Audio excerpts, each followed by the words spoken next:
Us now with someone who's been looking for answers for 2 years and was critical of China long before it became politically fashionable.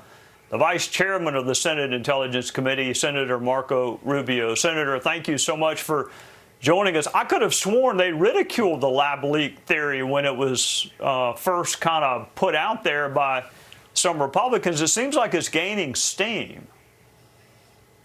Yeah, they did ridicule it. In fact, it was labeled disinformation, and a bunch of media outlets extensively went into it. But there's a lot of common sense embedded into this. There's been other pandemics or other diseases that have spread out of China, MERS and SARS, that both happened in the last 15 years. In both of those cases, they showed the animal. They said this is the animal that it came from. In this particular case, that has never happened. It also so happens that this all began in a city where there are not one but two laboratories that conduct what they call gain-of-function research.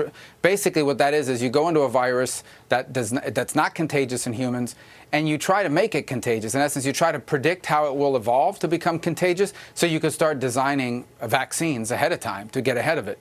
But if you're messing with that stuff, and this lab has had health incidents in the past, you start messing with the stuff and a researcher there gets infected, they go out into the population, they give it to other people, and it starts a pandemic. And so the fact that they haven't produced the animal, that this is located in Wuhan, and other information that's sort of, all of it is circumstantial. There's ever going to be any smoking gun because the Chinese government's never going to release it. You start putting it together and it tells you, it explains why the FBI and the Department of Energy have reached that conclusion.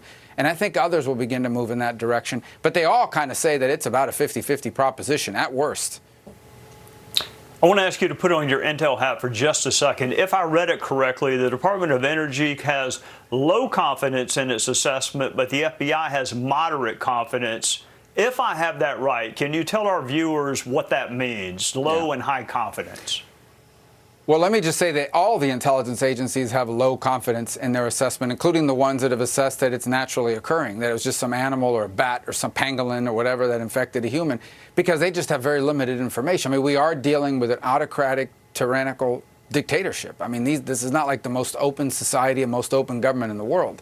So they're all dealing with very limited information. So that's why they're all going to have low to moderate confidence in their rulings. But what it basically means is we're 100% sure with high confidence. We're semi-sure because we've got some good information that indicates that. That's the moderate. And we think this is what happened, but we wouldn't bet our life on it. That's the low confidence piece. And so I think if you went through all the assessments, whether it's the lab leak people or the ones who think it was naturally occurring, they're all going to be in that low range because in the end, they're all dealing with circumstantial evidence at this point.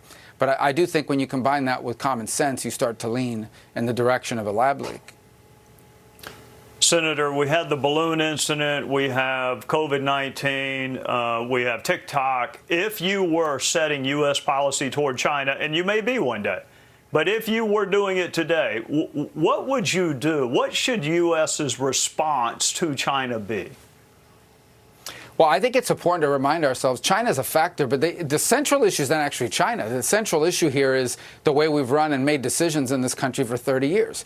And it all began, it really took off around 2001 when the decision was made to invite China into the World Trade Organization. And the notion at that time was, look, these guys are going to get rich, they're going to start buying our stuff, and then they'll become just like us. Capitalism is going to change China. And that did not work. They took our jobs, they took our factories, they gutted entire areas of this country.